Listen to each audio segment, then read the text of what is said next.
Halo semua, saya Muhammad Ain Wajib Nurrohim akan membahas mengenai acara satu tentang organ reproduksi ruminansia jantan dan betina serta siklus reproduksi ruminansia jantan dan betina. Materi yang digunakan pada acara satu adalah preparat awetan organ reproduksi ternak babi dan ayam. Alat yang digunakan yaitu alas, masker, sarung tangan, label, dan pin. Metode yang digunakan adalah mengamati bagian organ reproduksi, lalu disusun secara lengkap dan diberi keterangan serta dijelaskan bagian dan fungsinya. Kemudian memahami siklus hormon reproduksi. Organ reproduksi ruminansia jantan terdiri dari testis yang berfungsi untuk menghasilkan sel sperma dan hormon testosteron. Epididymis berfungsi sebagai transportasi, konsentrasi, pematangan, dan penyimpanan spermatozoa. Vas deferens berfungsi untuk mendorong spermatozoa pas dari epididymis ke uretra pada saat ejakulasi. Vesicula seminalis berfungsi sebagai tempat menampung sperma. Kelenjar prostat berfungsi untuk mengeluarkan cairan yang melindungi dan menutrisi sperma. Kelenjar Cooper berfungsi sebagai penghasil plasma semen atau sekreta. Penis berfungsi untuk menyalurkan sperma ke organ reproduksi betina. Skrotum berfungsi menunjang, melindungi, dan mempertahankan testis, serta uretra yang berfungsi untuk menyalurkan sperma dan urin. Kemudian organ reproduksi ruminansia betina terdiri dari ovarium yang berfungsi untuk menghasilkan sel telur dan hormon estrogen dan progesteron.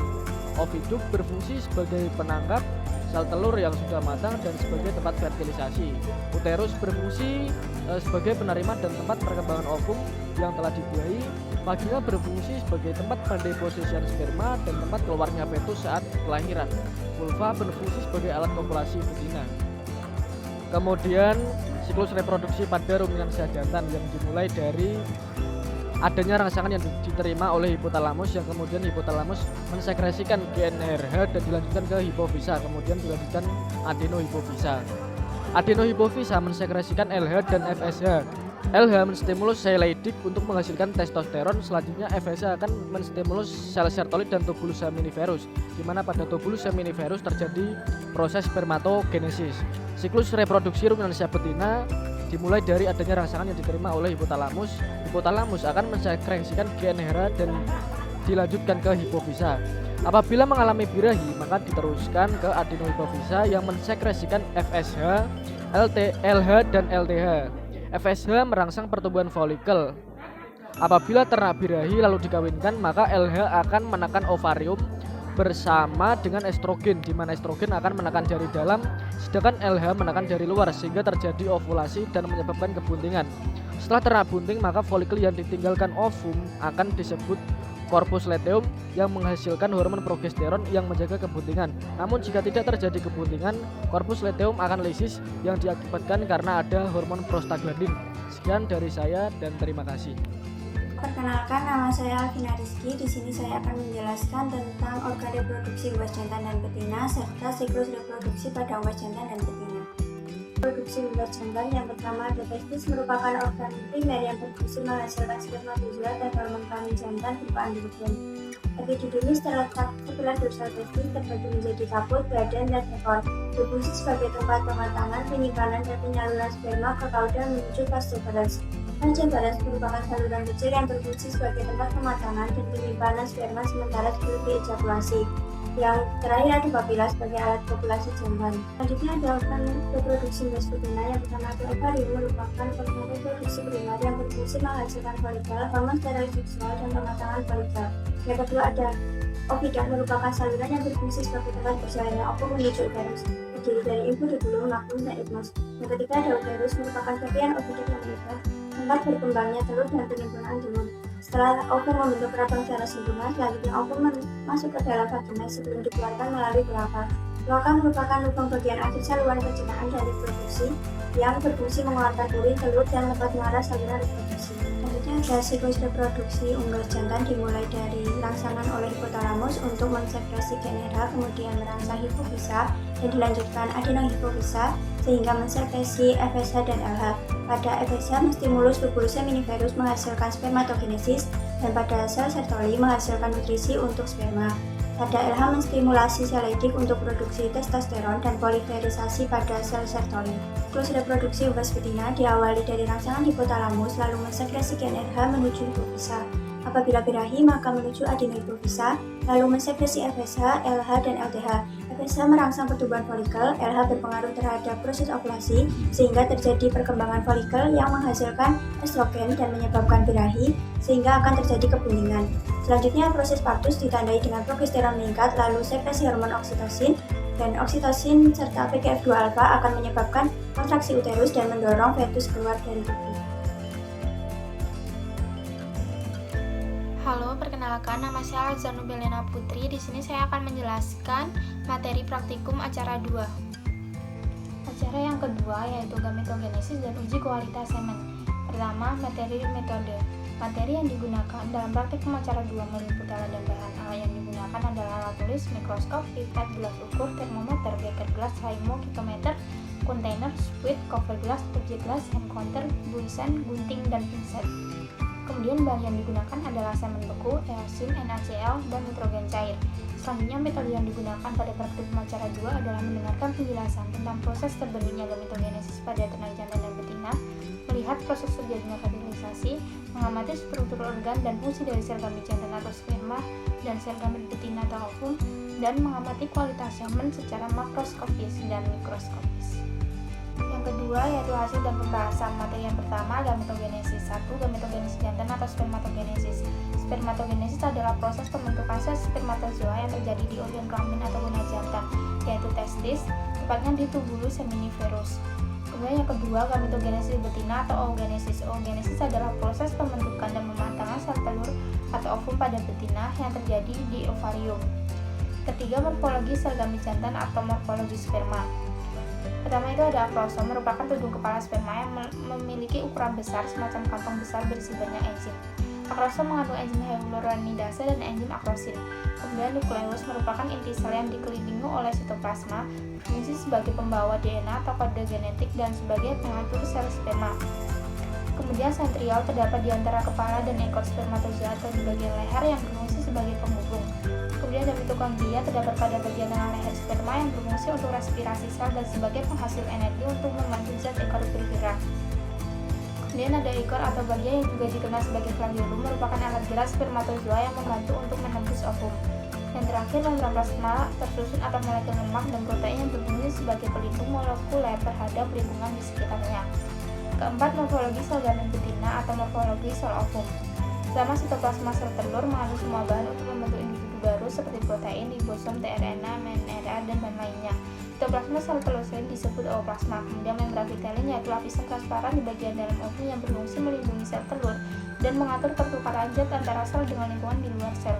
Kemudian zona pellucida merupakan lapisan tebal yang berbasis protein meliputi bagian luar membran vitelin yang membantu melindungi sel telur. Yang terakhir yaitu corona radiata, yaitu merupakan sel-sel granulosa yang melekat di sisi luar oosit dan merupakan mantel keluar ovum yang paling tebal. Materi yang kedua yaitu uji kualitas semen. Pertama, uji makroskopis. Uji makroskopis merupakan pengamatan kualitas semen dengan mata telanjang. Uji makroskopis meliputi volume, warna semen, konsistensi semen, dan pH atau derajat keasaman. Kedua, uji mikroskopis. Uji mikroskopis merupakan pengamatan kualitas semen menggunakan mikroskop. Uji mikroskopis meliputi motilitas spermatozoa, konsentrasi, gerakan massa, persentase hidup, dan abnormalitas atau kelainan sperma. Halo, perkenalkan saya Syafi. Di sini saya akan menjelaskan praktikum IRT dengan acara 3 dengan materi yang meliputi alat dan bahan, yaitu alatnya adalah form seleksi ternak jantan dan betina, spekulum, pipa aplikator, pipa pendorong. Bahan yang digunakan adalah spons vagina, hormon progesteron, betadine, alkohol, dan lubrikating gel. Untuk metode yang digunakan adalah melakukan seleksi ternak, pembuatan spons vagina, pemasangan spons vagina, dan setelah 14 hari setelah dipasang yaitu dilakukan pengambilan spons vagina. Seleksi ternak dapat diartikan sebagai memperkenalkan sekelompok ternak menjadi penurun dari generasi berikutnya dan menghilangkan kesempatan kelompok lain untuk memperoleh hal yang sama.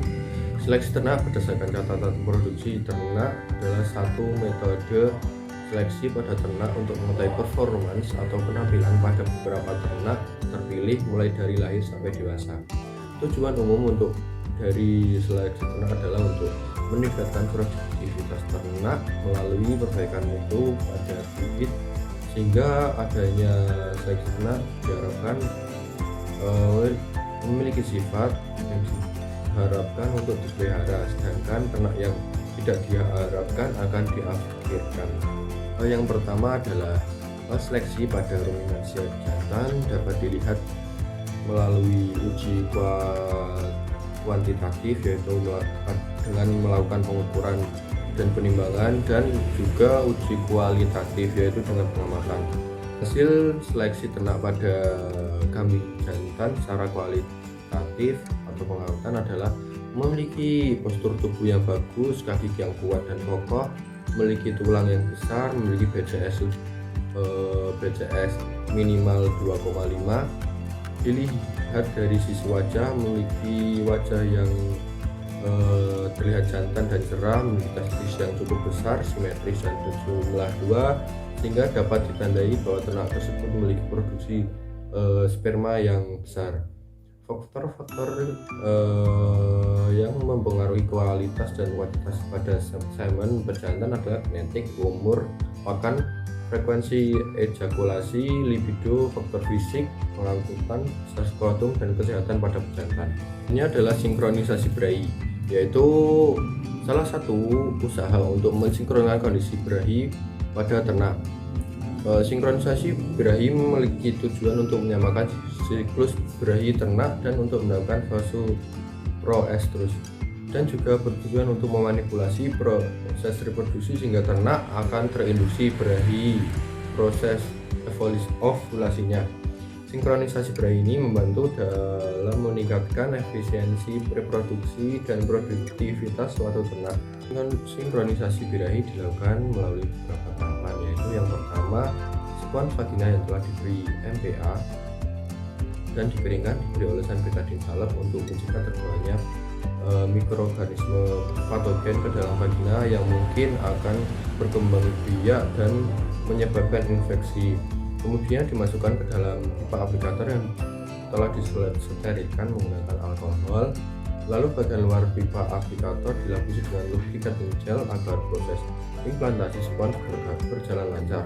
Setelah itu, pipa aplikator dimasukkan ke dalam vagina secara hati-hati sebanyak kurang lebih 3/4 bagian dari pipa aplikator. Dan selanjutnya spons didorong keluar dari aplikator dengan tali sedikit mengintai agar proses pencabutan spons dari vagina dapat dilakukan lebih mudah, dan aplikator ditarik keluar dari vagina secara perlahan. Dan bagian terakhir setelah 14 hari dilakukan pencabutan dengan cara tali spons yang berada di luar vagina ditarik hingga spons keluar dari vagina secara perlahan. Halo, perkenalkan nama saya Alifan. Di sini saya akan menjelaskan tentang praktikum acara 4 tentang penampungan semen dan pembuatan semen beku yang dimulai dari materi dan metode, di mana materi yang digunakan meliputi seperangkat alat penampungan semen meliputi tabung ipolit, inner liner, karet, tabung tulip, kain hitam, pompa, dan spuit. Bahan yang digunakan meliputi air hangat, ternak jantan, dan larutan stock solution. Metode yang digunakan yaitu terlebih dahulu melakukan penampungan semen pada ternak jantan menggunakan metode artificial vagina dan pengerutan. Selanjutnya, semen diencerkan menggunakan larutan stock solution. Kemudian dilanjutkan pembuatan semen beku meliputi beberapa tahapan, yaitu quality control 1, quality control 2, dan quality control 3. Selanjutnya yaitu hasil dan pembahasan. Pembahasan yang pertama yaitu penampungan semen. Penampungan semen merupakan salah satu kegiatan inseminasi buatan untuk mendapatkan semen yang bertujuan untuk memperoleh semen yang jumlah volumenya banyak dan kualitasnya baik. Beberapa cara penampungan semen diantaranya dengan metode pengurutan, metode elektroejakulator, serta vagina buatan. Pembahasan yang kedua yaitu pengenceran semen. Pengenceran semen merupakan suatu usaha yang dilakukan untuk mempertahankan kualitas dan menambah volume semen dengan menambah larutan stock solution. Larutan stock solution dapat diperoleh secara alami maupun dibuat sendiri. Larutan stock solution alami berupa air kelapa dan telur. Pembuatan larutan stock solution buatan dibuat dari tris aminometan, asam sitrat, fruktosa, dan aquades dengan bantuan alat magnetic stirrer, timbangan analitik, Erlenmeyer, dan Glasbacher. Pembahasan yang ketiga yaitu pembekuan semen. Setelah semen ditampung lalu memasuki tahap quality control 1 yang meliputi tahap thawing, pemeriksaan makroskopis dan mikroskopis, penambahan larutan pengecer A, memasukkan semen ke dalam cool top untuk mencegah cool shock, serta dilakukan penambahan larutan pengecer B. Kemudian masuk ke tahap quality control 2 yaitu pemeriksaan mikroskopis, filling and sealing, dan memasukkan straw ke dalam mesin freezing, serta dilanjutkan memasukkan ke kontainer selama 24 jam. Tahapan terakhir yaitu quality control 3 meliputi tahap thawing, pemeriksaan secara makroskopis, serta proses penyimpanan di dalam kontainer. Halo, saya Trilestari dengan NIM 230101201257 akan mereview materi acara kelima yaitu inseminasi buatan dan deteksi kepentingan pada ternak. Diawali dengan materi praktikum yang terdiri dari alat dan bahan yang meliputi kontainer, pinset, termometer, wadah thawing, tisu, cutter, ibegan, plastik sheet, plastik gauze, kartu recording, spekulum, pipet volume, latex, urin ternak puting, larutan pendahuluan, larutan penegas, gel, alkohol, dan semen ternak. Metode pada acara 5 diawali dengan perangkaian alat yaitu dengan mengambil straw dari kontainer, kemudian ditowing dan dimasukkan ke dalam ibegan, lalu dipotong sumbatnya, kemudian masukkan plastik sheet ke dalam ibegan sampai berbunyi klik. Setelah itu dapat dilakukan inseminasi buatan. IP pada kambing dilakukan dengan cara handling terlebih dahulu sehingga bagian belakang lebih tinggi. Kemudian menyiapkan spekulum, kemudian dibersihkan dan masukkan pipet volume berisi semen dan diposisikan. Kemudian keluarkan spekulum dan pipet secara perlahan. IP pada ayam dilakukan oleh 2 orang dengan cara handling terlebih dahulu, kemudian dibersihkan pada daerah anus, kemudian cari kloaka, kemudian diposisikan semen. Kemudian tahan sebentar agar semen tidak keluar, kemudian keluarkan tabung sebagai tempat semen. IP pada sapi dilakukan dengan cara handling terlebih dahulu, kemudian gunakan plastik gauze dan diberi pelicin, kemudian cek bagian rektum, masukkan tangan. Dengan menguncup mengikuti renggangan rektum, letakkan ekor pada arah yang berlawanan, masukkan semen segar melalui vulva, posisikan, kemudian keluarkan semen segar dan buang plastik sheet dan gauze, lalu lakukan recording. Deteksi kepentingan dapat dilakukan dengan 3 metode yaitu diagnostik dengan cara menuang urin pada tabung dan teteskan larutan pendahuluan 2 tetes dan penegas 5 tetes hingga terbentuk endapan kuning yang merupakan indikator ternak bunting. Kemudian metode kedua yaitu palpasi puting dengan cara menekan puting ternak hingga mengeluarkan kolostrum, maka ternak itu bunting. Selanjutnya yaitu metode palpasi abdominal dengan cara meraba perut, jika terasa ada fetus bergerak, maka ternak tersebut bunting. Selanjutnya yaitu hasil dan pembahasan. Inseminasi buatan adalah proses memasukkan sperma cair dari ternak unggul ke dalam alat reproduksi betina untuk meningkatkan kualitas produk dan efisiensi perkawinan. Keuntungan dari IP yaitu biaya pemeliharaan ternak jantan lebih murah, jarak kelahiran dapat diatur, mencegah inbreeding, mengurangi kecelakaan saat proses kawin, mencegah penularan penyakit, serta perbaikan mutu. Untuk kekurangannya yaitu birahi pada sapi sulit diketahui, susahnya menghubungi inseminator, mahalnya biaya, kemudian membutuhkan keterampilan khusus. Keberhasilan IP ditentukan oleh kualitas semen, keterampilan inseminator, kondisi betina, ketepatan waktu IP, deteksi birahi, penempatan semen pada organ reproduksi betina. Birahi pada ternak ditandai dengan bagian vulva berwarna merah, bengkak, serta mengeluarkan lendir, dan ternak akan diam ketika dinaiki oleh ternak lain. Keberhasilan perkawinan dapat diketahui dengan cara mengukur conception rate, non-return rate, dan service per conception. Pendeteksian kepentingan dilakukan untuk menentukan bahwa induk tersebut bunting atau tidak, memerlukan IP kembali atau tidak sehingga dapat menekan biaya IP. Metode yang digunakan yaitu ada 3, yaitu metode diagnostik dengan akurasi 87,58%, palpasi puting dan palpasi abdominal yang keakuratannya bergantung pada umur kepentingan. Sekian apa yang dapat saya sampaikan. Apabila ada salah kata mohon dimaafkan dan semoga video ini dapat bermanfaat. Terima kasih. Wassalamualaikum warahmatullahi wabarakatuh.